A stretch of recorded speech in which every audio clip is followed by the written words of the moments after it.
Bonsoir à tous. Vous savez maintenant, grâce aux images spectaculaires tournées à Genève il y a quelques jours, qu'il existe un monde souterrain, celui de nos congénères les plus démunis, qui sont en ce moment contraints de faire la queue chaque jour pour manger à leur faim grâce à un colis de première nécessité. Les images de cette file d'attente de plus d'1 kilomètre, 2500 personnes, dont certaines ont dû être refoulées, ont fait le tour du monde, parce qu'elles révèlent la réalité cachée et visible, grâce, si l'on peut dire, à la crise du coronavirus, d'un des pays les plus riches au monde. À temps présent, cela fait des années que nous documentons l'existence de ces misérables, femmes de ménage précaires, la vôtre peut-être, sans-papiers, SDF, migrants, travailleuses du sexe. Dès le début de cette crise sanitaire, nous avons senti qu'ils seraient les plus vulnérables. Entre le 10 et le 24 avril dernier, Anne-Frédérique Wiedemann et Xavier Nicole ont filmé sur le terrain la situation des plus précaires et ceux qui se battent pour les accueillir. Parmi tous ces misérables, recensés dans les fameuses listes d'attente de la patinoire des Vernets, seuls 3% de Suisses. C'est pour cela, vous allez le voir, que de nombreux interlocuteurs de ce reportage ont peur de s'exprimer, peur qu'on les reconnaisse. Car à la précarité augmentée par la pandémie s'ajoute la peur de tout perdre et d'être renvoyé de Suisse. Heureusement, ces images chocs ont suscité des réactions. Je vous en parlerai après ce reportage. Regardez.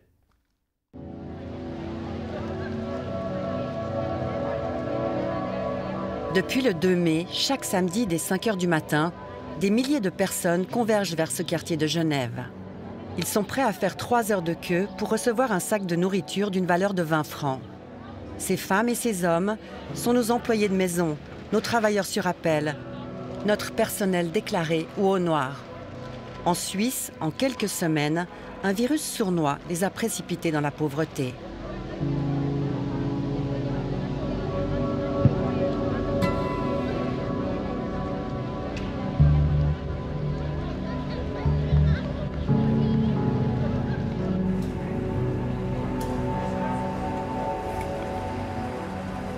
Cela fait 20 ans que cette femme fait des ménages en Suisse. Aujourd'hui, elle peine à nourrir sa famille. Par semaine, entre 100 et 120 francs pour faire des courses pour les enfants, pour tout. C'est pas suffit. Mais, pour le moment, c'est tout qu'il y a. Nous ne mangeons pas beaucoup. Mais des pâtes, du riz, des haricots aussi. Et des pains, nous ne mangeons pas beaucoup de viande. Voilà, c'est comme ça. Sans titre de séjour, malgré 2 décennies de travail en Suisse, cette Brésilienne se trouve dans une très grande précarité. Chaque semaine, elle vient s'approvisionner à l'épicerie Caritas, une épicerie qui offre des produits à prix bradé à un nombre croissant de chômeurs et travailleurs pauvres, suisses et étrangers. Le plus difficile, c'est de rentrer la première fois. Nous avons observé que nous avons de nouveaux clients, c'est des gens qui ne nous connaissaient pas et qui, à cause de la période de chômage ou comme ça, qui découvrent qu'on existe et qui viennent. Et ce qu'il y a de bien aussi ici, c'est que la personne, elle garde une dignité, elle reste un acteur économique. Et ils peuvent choisir des produits frais, des produits de première nécessité, à prix moins cher. Déjà précaire, Jenny a basculé dans la pauvreté à cause de la pandémie. Désormais, Caritas l'aide aussi avec son assurance maladie. L'association est devenue un soutien indispensable pour l'empêcher de sombrer. C'est ça la carte. Elle fait ça. Et voilà, j'ai mis ma photo pour faciliter là-bas. Et c'est moins cher là-bas. Si c'est moins cher, c'est très bien. Merci beaucoup, c'est gentil. Maintenant, je n'ai pas de travail, rien du tout. Avant, j'ai un salaire fixe et tout. Maintenant, pas de salaire fixe. Et c'est difficile parce qu'il y a 2 enfants à la maison. Total, c'est 5 personnes. Voilà. Jusqu'au début de l'année, Jenny, sa fille et son beau-fils gagnaient assez pour vivre. Elle travaillait 6 jours sur 7, tandis que sa fille alignait ménage et garde d'enfants. Aujourd'hui, Jenny craint de ne pas pouvoir s'en sortir. Voilà, je vous emmène. À Genève, le Centre social protestant est en première ligne pour répondre à la crise alimentaire. Il a pris le relais des Colis du Cœur et pour des raisons sanitaires, distribue désormais des bons d'achat. En cette mi-avril, le nombre de bénéficiaires explose.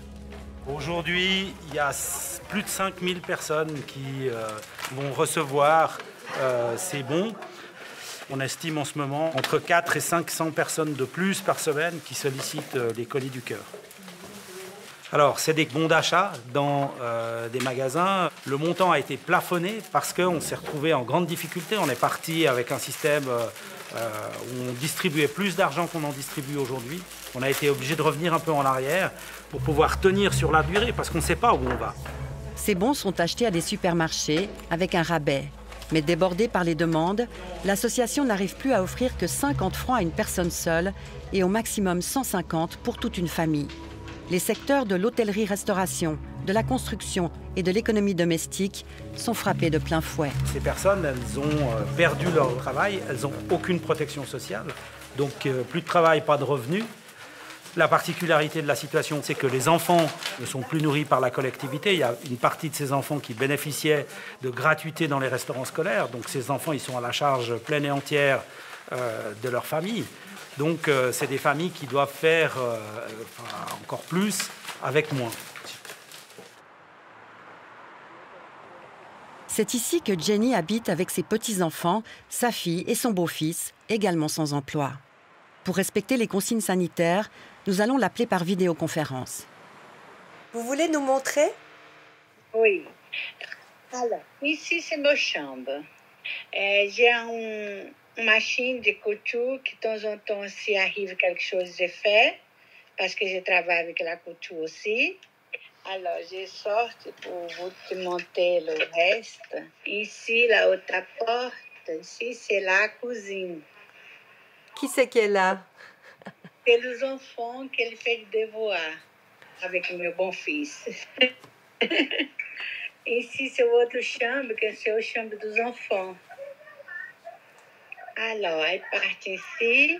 Et ici, c'est la chambre de ma fille. Et voilà. Combien vous payez pour ce logement? Alors, ici, j'ai payé 2000. Mais c'est sous-loué. Je ne sais pas si le prix réel, c'est ça. Et j'ai payé le loyer, l'assurance, la Natel pour tout le monde, l'électricité. Nous débrouillons Pour manger? Voilà. Vous vous débrouillez juste pour manger, maintenant? Je ne sais pas comment récupérer tout de suite la situation. C'est ça. La fille de Jenny attend un troisième enfant pour l'automne. Incapable de payer le loyer, la famille craint d'être expulsée.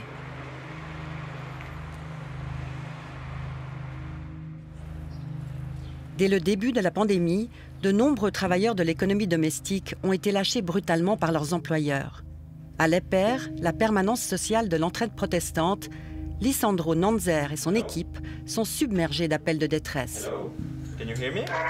Hello, how are you? Okay, I'm Lisandro from Je suis Lisandro de l'EPER. Est-ce que je peux vous aider? Oui, monsieur, parce que je n'ai plus de travail et plus de revenus. Vous n'avez plus de salaire. Que s'est-il passé avec votre employeur? Vous travaillez dans l'économie domestique? Oui, j'étais nounou. Mais quand on a été obligé de rester à la maison, ma patronne m'a dit de ne plus venir travailler et elle m'a licenciée. Elle a dit qu'elle avait plus besoin de nounou. Parce que maintenant, il travaille depuis la maison. Oui. Ils sont à la maison. Vous savez, les employeurs ne peuvent pas vous licencier d'un jour à l'autre. Vous avez des droits, vous savez. Donc je vous conseille vraiment de contacter votre syndicat pour leur expliquer la situation. Parce que normalement, ils devraient vous payer au moins 1 mois s'ils veulent vous licencier. Ils ne se rendent pas compte, ces employeurs, eux, ils sont chez eux, ils continuent à recevoir leur salaire. Ok, peut-être qu'il a été diminué à 80%, mais ils ont un salaire, ils sont tranquilles à la maison, ils ne pensent pas qu'en disant à leur employé domestique « Non, non, pas besoin de venir pour l'instant », que son employé ne va pas pouvoir affronter toutes ces dépenses, quoi. Donc c'est vrai qu'au début, moi, j'étais un petit peu en colère. Lisandro Nanzer et ses collaborateurs organisent régulièrement des vidéoconférences pour faire le bilan de la situation et essayer de trouver des solutions. J'ai été extrêmement choqué par la situation et l'ampleur que ça allait prendre. Et on a vite compris que ça allait avoir un effet un peu boule de neige comme ça pour toutes ces personnes qui travaillent dans l'économie domestique, qui se retrouvent sans revenus, sans rien. Et c'est une population avec laquelle on travaille depuis longtemps et on sait qu'elles vivent déjà dans des conditions précaires. Et finalement, c'est des personnes qui sont dans une précarité et qui maintenant, qui explosent, quoi. Une employée de maison sans titre de séjour cherche à le joindre depuis la veille.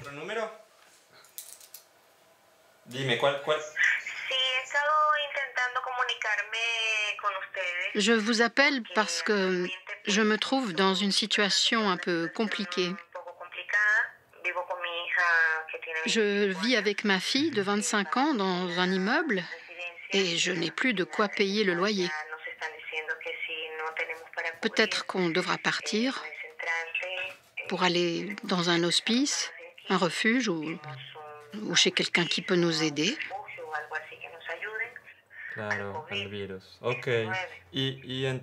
En ce qui concerne la location, qu'est-ce qu'elle a dit la personne qui vous sous-loue l'appartement? Elle ne me propose aucune aide. Beaucoup de Latino-Américains qui travaillent ici sont maltraités de cette manière. Je vois, elle fait pression pour que vous payiez, et si vous ne payez pas, vous devrez partir. C'est exactement ça. C'est souvent des secteurs où la déclaration aux assurances sociales est un peu aléatoire. En plus, les employés domestiques n'ont pas droit au chômage partiel. Donc, autant dire qu'il y a beaucoup de personnes, même avec un permis de séjour, qui ont fait tous les efforts pour pouvoir régulariser leur situation ou qui avaient droit à un permis parce qu'elles étaient de nationalité européenne ou autre et qui se retrouvent sans rien, vraiment sans rien. Nous entendons parler d'une employée de maison philippine, cloîtrée seule dans un appartement, dans un beau quartier de Genève. Elle est sans ressources depuis plusieurs semaines.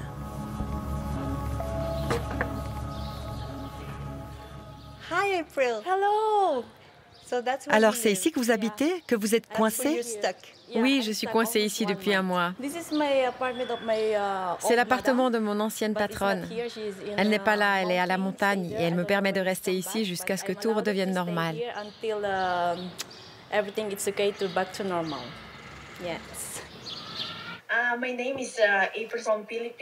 Je m'appelle April, je viens des Philippines.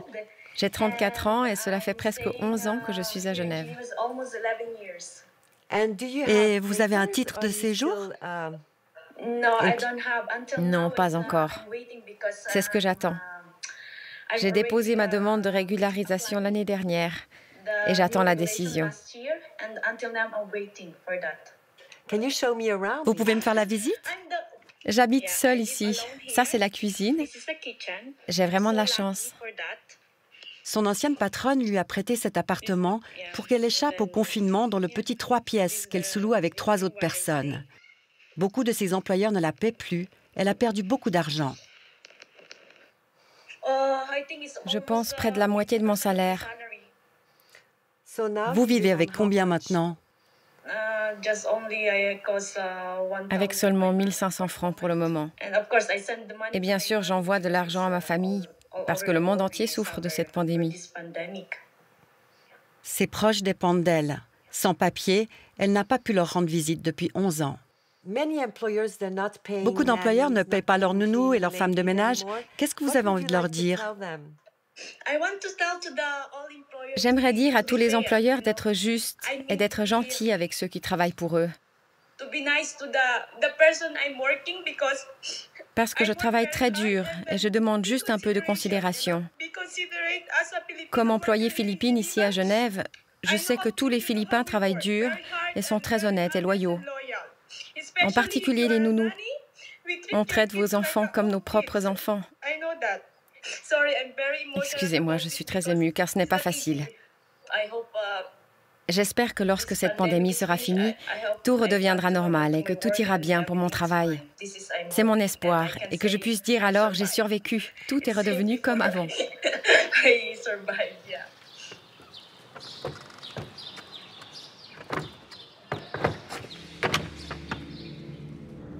Pour défendre les nounous et les femmes de ménage, les syndicats sont montés au front. Ils rappellent que les employeurs ont des obligations à l'égard de leurs employés, même lorsque ces derniers ne possèdent pas de titre de séjour, un fait largement méconnu. L'employeur moyen, il n'a pas conscience qu'il est employeur. Donc, il bénéficie des services de quelqu'un, mais sans avoir une réelle conscience que derrière, il y a des obligations. Par exemple, des délais de congé à respecter. On ne peut pas, du jour au lendemain, dire à quelqu'un « Merci beaucoup, ça fait 10 ans que vous travaillez avec moi, je n'ai plus besoin, au revoir ». Ça, c'est pas prévu par la loi, ça. Mais les employés de maison ont bien du mal à faire la preuve de ce qui leur est dû. Et surtout, en cette mi-avril, faire appel à l'aide sociale peut être très risqué. Dans une catégorie professionnelle où il n'y a pas de contrat, pas de fiche de salaire, pas de traces de paiement, c'est difficile à prouver la relation de travail. Sans papier ou fraîchement régularisé, vous demandez l'aide sociale. Après, au niveau du renouvellement, on va vous dire que vous n'êtes pas autonome financièrement. Donc, vous prenez le risque de perdre votre statut de séjour. Donc, c'est la spirale infernale, bureaucratique et de détresse. Craignant le pire, le syndicat demande la création d'un fonds de soutien et exige que la pandémie ne conduise pas à la perte de permis de séjour.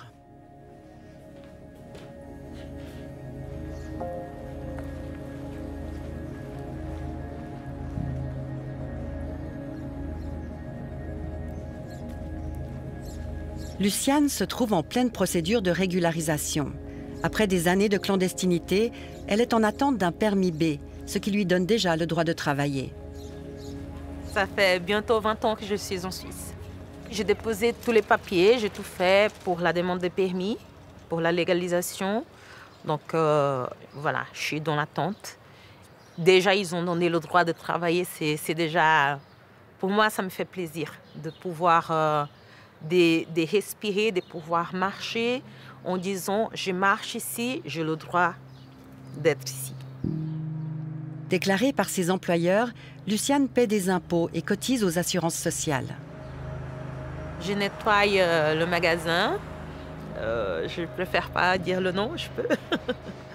Je nettoie, je fais 3 heures ici au centre-ville, 1h30 à Balexer. Et puis je nettoie encore chez les privés.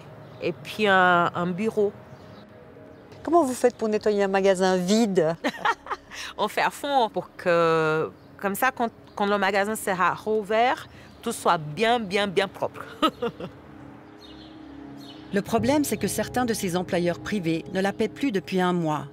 Mère seule avec 2 enfants, elle craint qu'on lui refuse le permis B au motif qu'elle ne serait plus en mesure de subvenir à leurs besoins.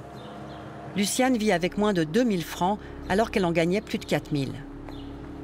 Je travaille quasi plus là, c'est vraiment très peu. Et financièrement aussi, bien sûr, hein, si on travaille moins, on gagne moins. Il y a des factures qu'on les met en pause, stand-by. Et puis c'est comme ça parce que sinon, comment je vais nourrir mes enfants? Ils mangent matin, midi et soir, goûter. Ils sont à la maison toute la journée, 100%. Donc c'est vrai que je dépense beaucoup plus maintenant que quand ils sont à l'école.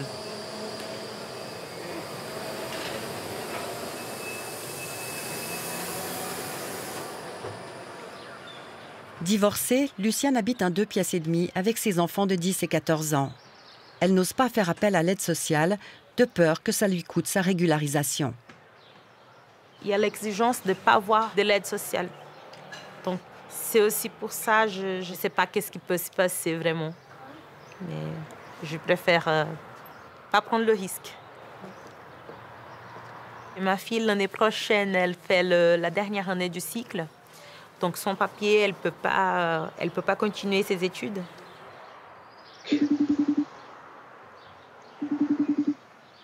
Qu'est-ce que vous faites aujourd'hui? Un peu de ménage à la maison. Il faut aussi. Hein.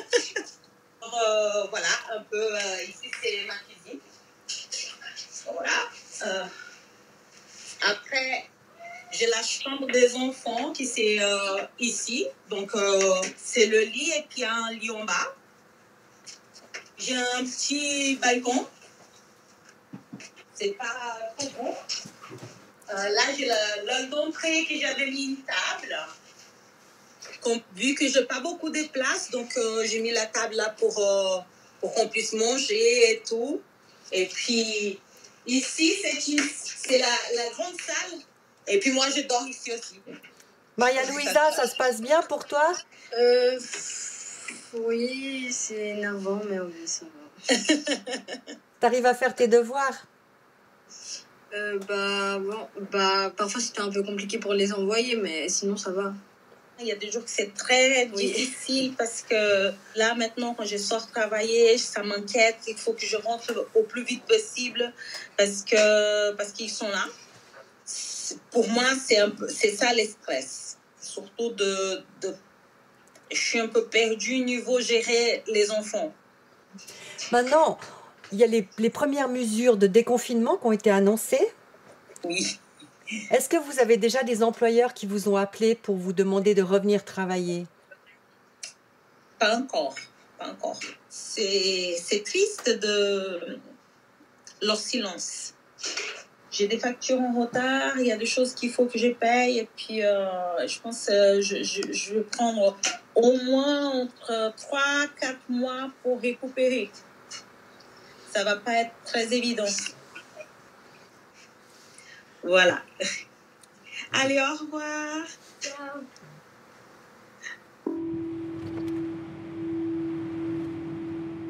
Partout en Suisse, les salons érotiques ont dû fermer et les travailleurs du sexe ont été sommés de quitter le trottoir.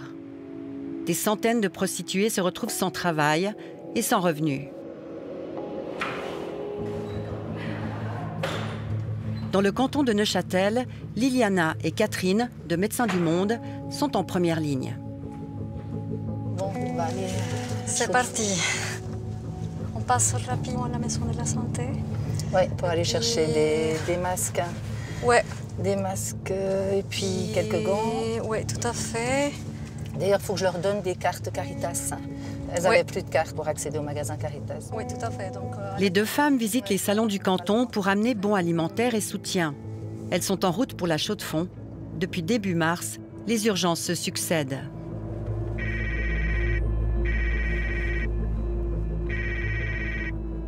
Hola, ¿qué tal? Bonjour, comment ça va? C'est Liliana de Médecins du Monde. Si? Oui, dites-moi. Dime. Vous avez besoin d'un accompagnement médical? Attendez une seconde, je m'informe. Donc, on a 2 personnes qui ont besoin de soins médicaux urgents et puis aussi, ils n'ont plus de moyens pour l'alimentation. Tu sais quels problèmes médicaux Oui, un cancer. Ah. Bon. Salut Stéphanie. Super. Ça va? Ça va l'aller? On a une situation particulière. On vient de faire un appel. Et puis, il y a une personne qui a un cancer et qui probablement va avoir besoin d'une intervention urgente. On va visiter le salon tout de suite. Et on va voir quelle est la situation, quel est l'état. Et donc, ouais.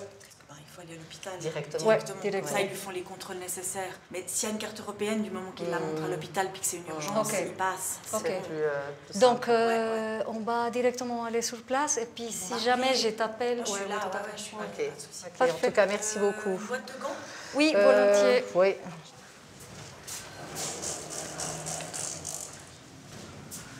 Bon. Alors, on y va. Ouais. Le malade est un jeune homme de 25 ans, originaire du sud de l'Europe. Sous chimiothérapie depuis plusieurs mois, il est paniqué. Par discrétion, il ne souhaite pas être filmé. C'est un travailleur du sexe qu'on suit depuis plusieurs années. Comment vous sentez-vous? Je me sens pas très bien. Vous avez des douleurs? Oui, ils m'ont posé un cathéter il y a 3 mois et il est bouché. Ah oui, il faut le laver. J'ai une autre question pour vous. Quelle est votre situation financière? Mauvaise, parce qu'on ne travaille pas depuis presque 2 mois. Vous savez qu'à la maison de la santé qui est juste à côté, il y a une permanence avec des infirmières? Vous pouvez y aller à tout moment. D'accord. Oui, on voit qu'il a mal et puis il est très pâle, à part ça. Non, mais moi je pense une chose, c'est qu'on va l'amener. Oui, je pense. Nous allons vous emmener à l'hôpital.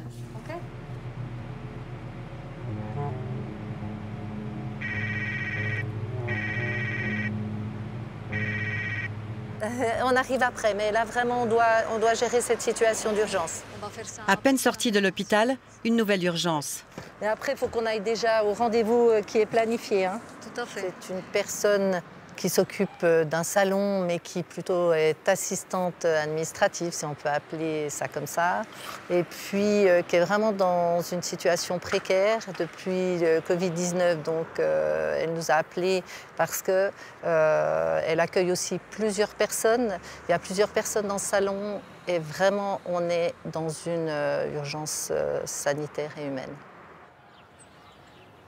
La gérante nous a donné rendez-vous dans ce parc. Sans revenu, diabétique, elle est originaire d'un pays de l'Est et s'est retrouvée bloquée dans son salon dans l'impossibilité de rentrer au pays.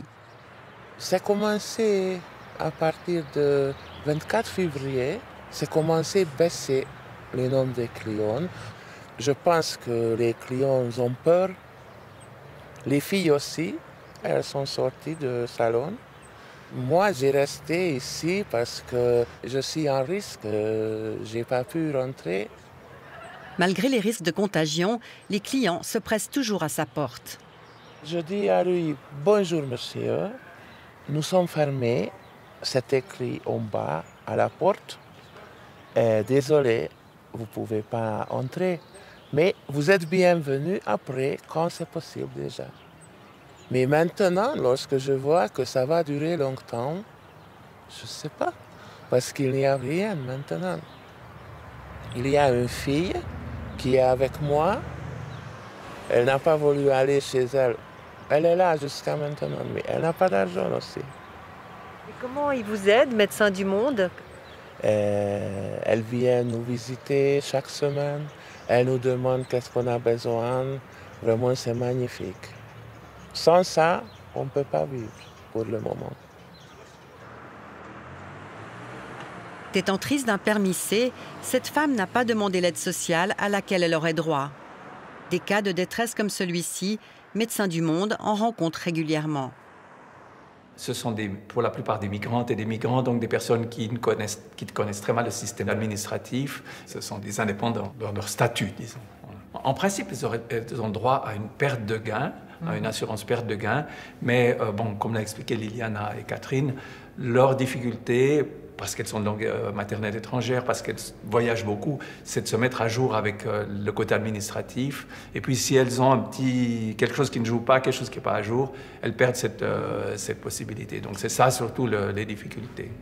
On visite régulièrement tous les salons de massage pour analyser s'il y a des changements particuliers, s'il y a de nouvelles personnes, si les besoins continuent. Si. C'est l'adresse. À Neuchâtel, une travailleuse du sexe suivie par Médecins du Monde a accepté de témoigner. La jeune femme souhaite rester anonyme, de peur d'être stigmatisée. De toute façon, dans la prostitution, c'est pas une carrière, c'est pas une passion. On vient, on arrive, on a déjà notre bagage, on est déjà en situation très très précaire. C'est juste maintenant pire, point barre. Donc c'est surtout ça qui fait que c'est pas que c'est nouveau pour nous. Pour certains, oui, les gens lambda, oui, mais nous on y est déjà depuis longtemps, mais c'est que c'est encore pire, c'est tout. Et surtout, on est les dernières personnes à qui on pense, nous et les gens dans la rue et autres. C'était déjà précaire, ça veut dire quoi? Ben, je pense que quand vous vendez votre corps, il n'y a pas plus précaire que ça déjà. Une prostituée, elle vend son corps, elle vend ce qu'il y a de plus précieux pour subvenir à ses besoins ou parce qu'elles sont au bord du gouffre, mais parce que déjà on leur a enlevé ce droit à la base. On les a froissés, on les a cassés avant pour qu'elles arrivent là-dedans. C'est pas évident déjà, c'est pas évident de coucher avec quelqu'un, de donner de sa personne. Vous imaginez que vous allez reprendre le travail quand? Après, qu'est-ce que vous voulez que je vous dise? Quand est-ce que je vais commencer? J'attends, basta. J'ai mis ma pub pour de la webcam qui est marquée noir sur blanc. Je ne fais pas de rendez-vous. J'ai pas eu un rendez-vous webcam, mais j'avais par contre 10, 15 coups de fil. Je veux vous voir, je veux vous voir, je veux vous voir, je veux vous voir. Ils se comportent comme ça parce qu'au quotidien, déjà, ils se permettent tout. Ils se permettent de demander des tarifs, ils se permettent de Black Friday, combien de... Non, mais moi, là, je vais peut-être m'énerver, là, parce que là, franchement, moi, Black Friday, on m'appelle, oui, c'est quoi tes tarifs, tu fais quoi comme ça? Non, mais t'es mignon, je suis pas une paire de baskets. C'est les clients qui demandent qu'on baisse les prix. C'est les clients qui jouent sur la précarité des filles. C'est les clients qui jouent sur le besoin urgent de l'argent, enfin des filles qui ont besoin d'argent. Donc ça veut dire, limite, on dirait que pour eux, on est à leur service. C'est, oui, mais toi, c'est pas grave si tu tombes malade.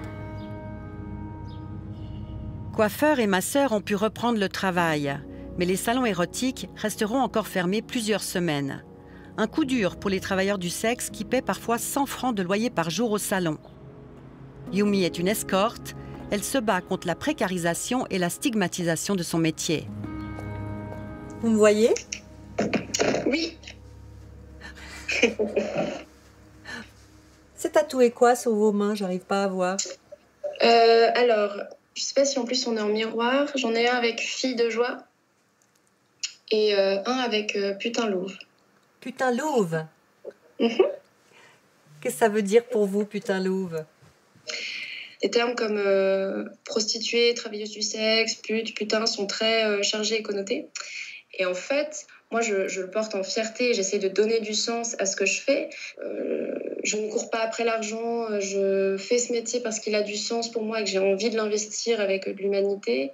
Je ne fais pas tant de clients que ça pour pouvoir me respecter. En fait, je me fais passer avant tout. Financièrement, vous pouvez tenir combien de temps? Ça va dépendre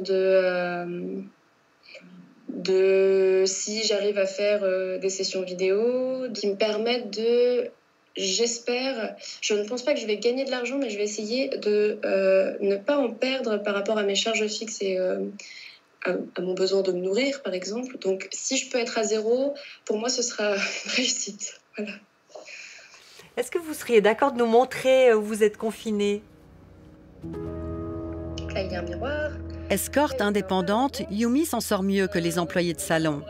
Mais elle s'inquiète pour tous ceux qui se trouvent dans une situation plus précaire qu'elle. Il y a plein de manières de faire le travail du sexe et il y a aussi différentes classes sociales dans le travail du sexe. Du coup, ma réalité et puis celle d'autres, elles sont très différentes. Les salons ont dû fermer, sauf qu'il y avait des travailleuses du sexe qui vivaient dans des salons qui sont pour la plupart étrangères, donc elles ne sont pas suissesses, elles vivaient sur place. Si ça ferme, ça veut dire qu'elles se retrouvent sans logement. Certaines ont pu rentrer chez elles et d'autres non, parce que les frontières se sont fermées avant, donc elles se retrouvent ici sans possibilité d'avoir de revenus, sans logement. C'est assez terrible. Yumi et son amie Zoé participent à la mobilisation mise en place pour les aider. Une cagnotte a été constituée, de l'aide alimentaire est distribuée et les associations tentent de reloger les femmes qui ont été expulsées de leur salon. Ici, dans la rue, suivant les heures, suivant la période de l'année et la personne qui propose le service, on s'est retrouvé avec des prestations aux alentours de 20 francs ou 30 francs. Et dans certaines agences de luxe, on se retrouve avec des tarifs aux alentours de 1000 francs de l'heure.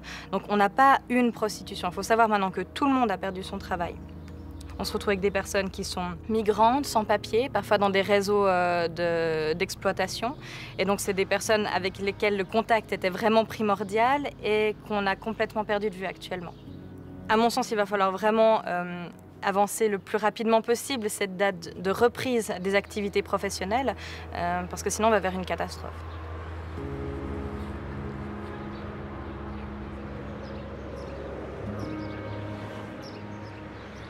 Depuis toujours, au petit matin, les personnes sans abri convergent vers le bateau Genève pour venir chercher leur petit déjeuner et un peu de réconfort. Les habitués du lieu ont été rejoints par de nouvelles personnes. On a des personnes qu'on n'avait pas du tout avant. On a des gens qui viennent par nécessité et pas par plaisir de venir, alors que d'habitude on arrive à avoir cette mixité justement où oui, on vient parce qu'on a faim puis qu'on veut manger, mais on vient aussi pour profiter du lieu. Et là, c'est plus du tout le cas. Donc c'est différent.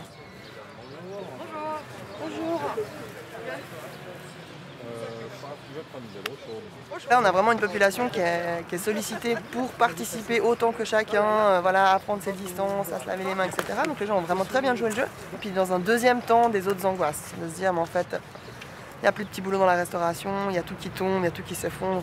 Bon appétit, je te souhaite une bonne journée. Ciao. Et les gars Comment ça va? Ça va et toi? Toujours le beau sourire. Bonjour. Il est bien caché le sourire. Voilà, en ce moment. On le devine. Je souhaiterais un chocolat chaud, s'il vous plaît. Magnifique. Dans une autre vie, ce citoyen suisse avait une famille et un travail.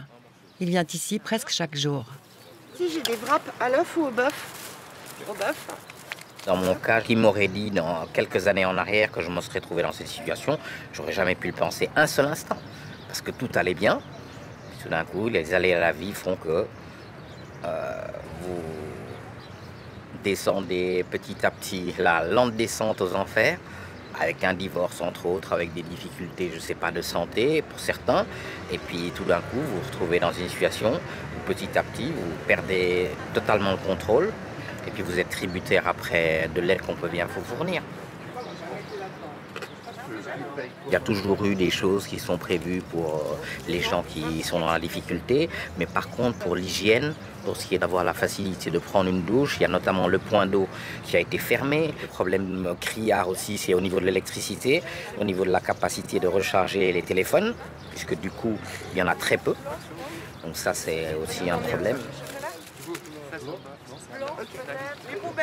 Arthur a la chance d'avoir un lit, mais il a vu l'impact de la pandémie sur ceux qui sont à la rue. Il propose d'être notre guide, de nous montrer le parcours des sans-abri pour trouver chaque jour à manger. Deuxième étape, le square Hugo, où des tickets de repas sont distribués. Bonjour. Hello Kevin. Ça va? Bien et toi? Vous voulez un ticket pour quelle heure? Pour 11 heures. En salle ou à l'extérieur? Non, à l'extérieur. Okay. À l'extérieur, ça va très bien. 11 heures. Merci. S'il vous plaît. Voilà. Merci beaucoup. Tout à l'heure alors. Oui, merci. Passez une bonne journée. Merci, excellente journée vous aussi. À merci tout à l'heure, beaucoup. merci. Le matin, je prends juste un café là-bas, au bateau en général, puis je garde le reste pour la suite. Puis là, c'est l'occasion de rencontrer quelques personnes, parce que c'est pas les mêmes groupes de gens qui vont nécessairement au bateau ou ici.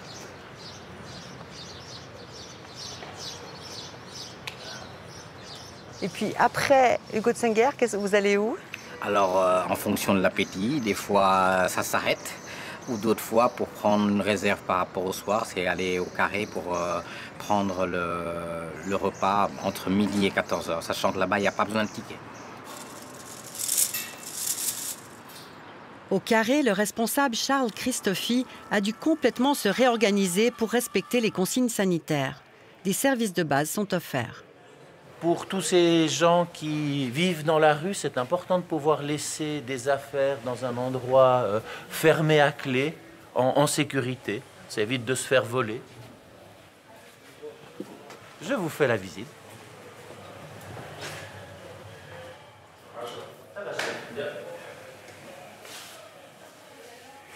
Les toilettes, ça aussi, au niveau de la ville, beaucoup de lieux publics ont été fermés, il reste très peu de toilettes.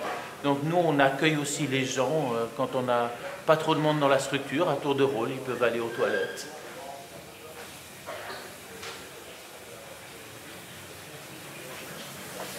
Les douches, il y en a deux. Ici, on emploie seulement une des 3 douches pour des raisons de distance sanitaire. chacun a son espace, peut se doucher. Après chaque passage, on nettoie les douches de façon à éviter toute contamination possible. Le lieu de stockage, c'est principalement Partage qui nous fournit, donc 2 fois dans l'année, avec ce que les gens récoltent et puis donnent dans les commerces. Partage nous fournit et nous donne une bonne partie de ce qui nous sert pour faire les repas. Chaque jour, le Carré offre 200 repas aux habitués du lieu, mais aussi à de nouvelles personnes tombées dans la précarité à cause du coronavirus.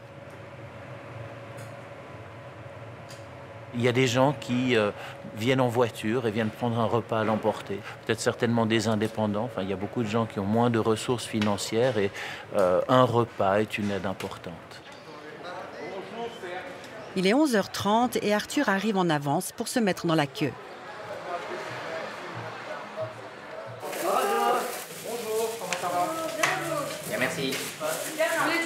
Une seule tranche, s'il vous plaît. Voilà. Merci, c'est gentil. Merci, bon après-midi. Alors, ça a l'air bon? Ouais, c'est toujours bon. Menu bœuf, riz et puis légumes. Toujours équilibré et chaud. Ça, je garde pour ce soir. Et le reste de la journée, là, vous allez faire quoi? J'ai un cercle d'amis où on va se rencontrer dans un parc, on aborde toutes sortes de discussions. Tant qu'on respecte les distances de 2 mètres, il n'y a aucun problème.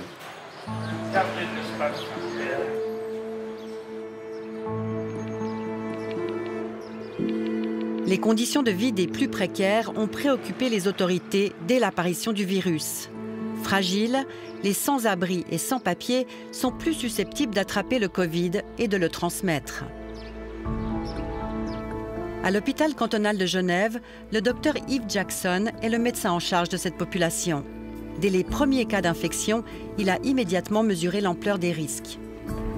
On s'est rendu compte que tant dans la population des personnes sans-abri que des personnes sans statut légal, oui, il y a un nombre conséquent de gens infectés. La promiscuité, la difficulté à s'isoler, à respecter les règles de distance sociale, physique, sont plus marquées dans cette population. Deuxièmement, la mauvaise santé ou la santé plus fragile dans ce groupe, il met également un risque d'avoir un pronostic de maladie moins bon, de faire des complications. Puis le troisième risque, c'est l'accès aux soins. On sait que ces gens tendent à renoncer aux soins de façon beaucoup plus fréquente que la population générale. Et donc, ces 3 éléments combinés font qu'il y a une vraie préoccupation. Alors, on sait qu'à Genève, certaines personnes louent le même lit par 8 heures sur les 24 heures. Donc, 3 personnes partagent la même couche. Et c'est terrible parce que comment respecter les consignes, comment prendre soin de sa propre santé lorsqu'on est malade? Pour prévenir la catastrophe annoncée, le docteur Jackson s'est retrouvé au cœur d'un effort inédit, conduit par la ville de Genève. En plein centre, l'ancienne caserne des Vernets a été réquisitionnée. L'idée était d'offrir des conditions dignes permettant la protection contre la transmission du Covid et en plus un lieu où des gens infectés puissent vivre leur période d'isolement dans des bonnes conditions. Bonjour mesdames. 3 personnes se battent contre le virus, encadrées par des infirmières et des spécialistes de Médecins sans frontières. L'équipe discute de la sortie prochaine d'un ouvrier du bâtiment sans statut légal. On a parlé de ça, de protéger aux autres. Est-ce qu'il est en état physique pour travailler sur un chantier à l'heure actuelle? Je dirais, ouais. Je dirais, on a demandé, il fait des peintures, des petits boulots. Ouais, il a dit qu'il se sent fort. Comme tous les malades, l'ouvrier est confiné dans la zone dite rouge, celle où les personnes infectées sont mises à l'isolement. Bonjour. On vient voir comment vous allez. Ça va comme ça. Beaucoup de tout. Oui, beaucoup de douleur, de la fatigue. J'ai couru 3 marathons. Je vais mieux maintenant. Comme ça, je vais pouvoir sortir. Et il faut aller doucement. Je sais que dans la rue, je devrais faire attention.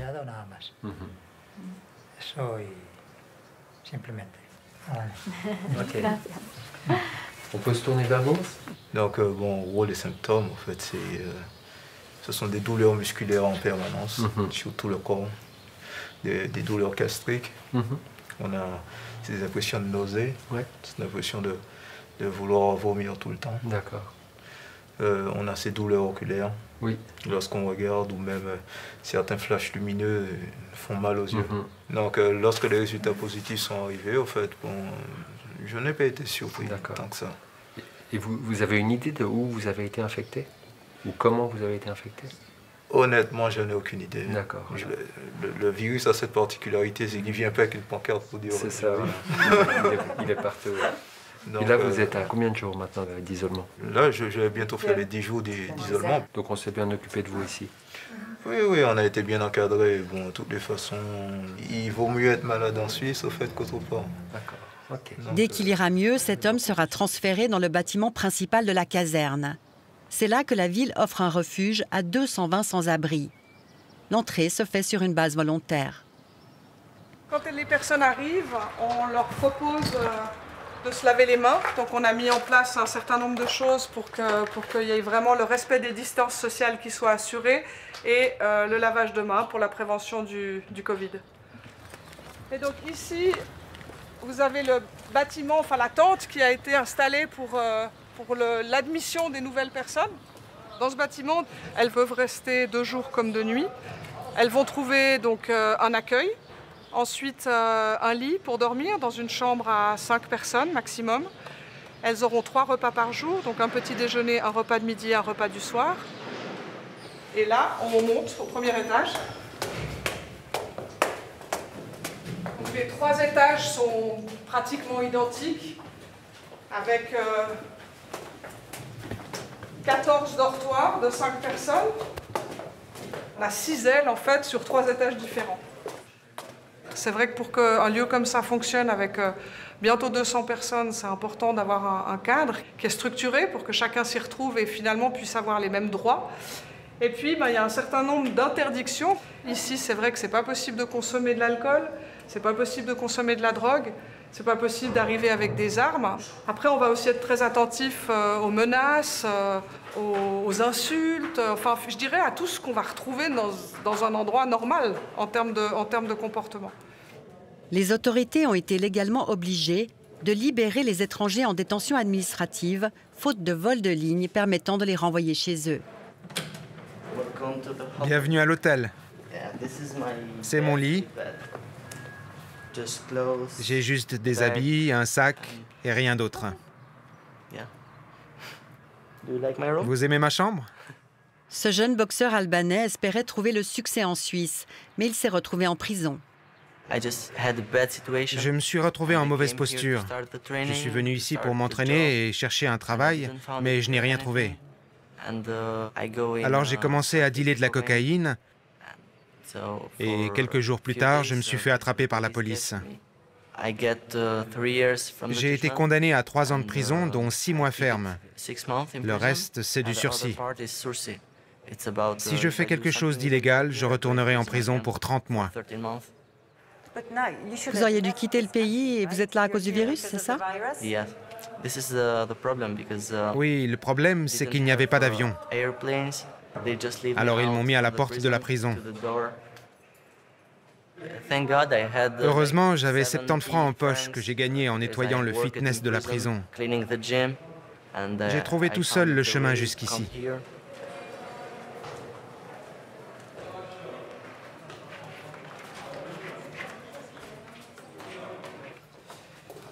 Alors on est à 189 personnes sur 225 places possibles, donc là les portes sont fermées. Si je toquais à la porte, il est probable qu'il y ait des gens qui soient dedans. Maintenant il fait très beau dehors, donc on peut aussi imaginer que les gens sont à l'extérieur.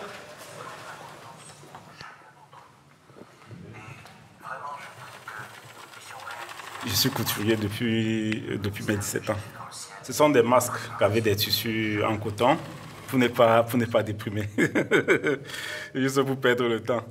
Parce qu'en réalité, ce sont des trucs qu'on fait, c'est pour ne pas passer le temps à dormir. Et ça me permet aussi de visualiser l'avenir autrement. Parce que quand je suis sur la machine, je travaille un peu plus, je réfléchis, je pense Après ici, après Vernet, qu'est-ce que je veux faire? Depuis 4 ans, Pierre parcourt l'Europe en quête d'une petite place pour poser sa machine. Il espère que les Vernets lui permettront de rebondir. Sortir d'ici pour aller dans la rue, c'est quelque chose que je veux à tout prix éviter. Donc, il faudrait que quand je pars d'ici, que je puisse être capable, ne serait-ce de faire une colocation. Oui. Et je me dis, si je peux faire 3 mois ou 4 mois ici, et je pense que je pourrais, si Dieu le veut, atteindre mes objectifs. Oui, c'est un peu ça. Je serais plus utile, même pour mon pays, si je réussissais ici. Si en rentrant du pays, je serais capable de ne serait-ce donner de l'eau à boire à quelqu'un. Mais les Vernets ne sont qu'une solution provisoire et dans la rue, rien ne s'arrange. Le nombre de personnes qui n'arrivent plus à se nourrir continue d'augmenter. Le 16 mai, la caravane de la solidarité a distribué de la nourriture et des bons d'achat à 2600 personnes, 900 de plus que la semaine précédente. Je vois bien toutes les précarités qui étaient un peu invisibles, qui surgissent, ressurgissent vraiment au grand jour. Et c'est assez effrayant, au fond, que la vie de beaucoup ne tient finalement qu'à très peu de choses. Et que le bien-être de chacun, malgré toutes nos politiques sociales, est de loin pas assuré. La moitié de ces personnes n'ont pas de statut légal. Mais plus d'un tiers disposent d'un titre de séjour et quelques-uns ont même la nationalité suisse. Ils sont très nombreux à ne pas avoir d'assurance maladie. Le coût social, il va être, je pense, terrible. Le coût humain aussi, hein, ça va être terrible. Et du coup, l'après-crise nécessitera sans doute, et je l'espère, beaucoup plus de solidarité. Donc ça nécessitera peut-être un meilleur partage des richesses. Mais inventer le monde de demain, je crois qu'on va devoir tous y penser et le construire ensemble. De bonnes intentions qu'il reste à concrétiser.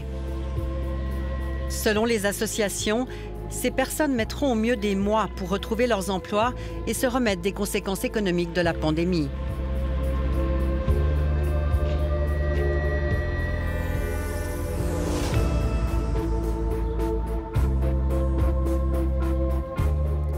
Je vous le disais en introduction, les images des Vernets ont provoqué un électrochoc et fait bouger les autorités, en tout cas à Genève. La ville a rapidement ouvert des lieux de distribution et le canton va reverser une partie des bénéfices de la loterie romande, soit 1 million de francs, à la Fondation Colis du Cœur. Reste la question de la peur des sans-papiers ou de ceux qui sont en voie de régularisation. Alors, si vous nous regardez et que vous hésitez à recourir à l'aide sociale, sachez que les autorités cantonales et fédérales garantissent que faire appel à l'aide sociale pendant la crise ne portera aucun préjudice à l'obtention ou au renouvellement de son titre de séjour. Une pensée enfin pour les proches de Liliane Hannon, qui vient de nous quitter, script girl puis réalisatrice, l'une des premières femmes à exercer ce métier à la RTS. Elle avait réalisé plus de 20 ans présents qui ont fait date. Excellente soirée à vous tous, très belle semaine et à bientôt.